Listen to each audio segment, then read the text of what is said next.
Welcome to Decameron with Dr. Max. I want to talk about deep UV lithography technologies which China just started to make. And I want to connect it to a video that I made previously. That's why this whole video is entitled Dutch Nuts. Let me explain. Dutch have a near monopoly on extreme and deep UV lithography machines. As you can see here, these are very large pieces of equipment and they operate in very short wavelengths. In fact, this illustration of the optical path here is for 13.5 nanometer light, and optics are extremely challenging.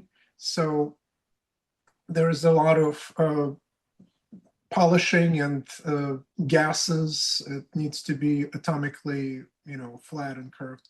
So these machines are extremely expensive. But it seems that China has now found a way to make deep UV machines. Not the extreme UV lithography machines, the latest generation that ASML, the Dutch leader, makes, but something very competitive, perhaps 80% of the latest performance for a small fraction of the price.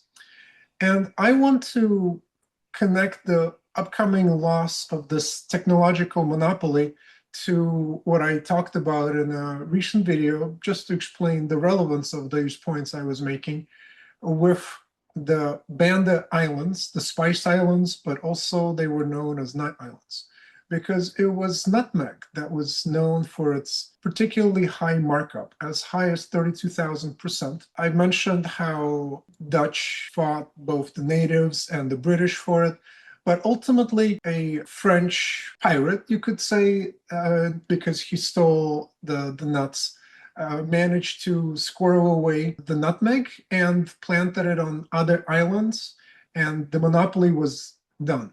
Now you can buy nutmeg nuts for $1 an ounce. It used to be worth their weight in gold. By this analogy, you could see that the technical know-how with deep lithography machines is a kind of monopoly that the Dutch had. And so now China has got Dutch nuts.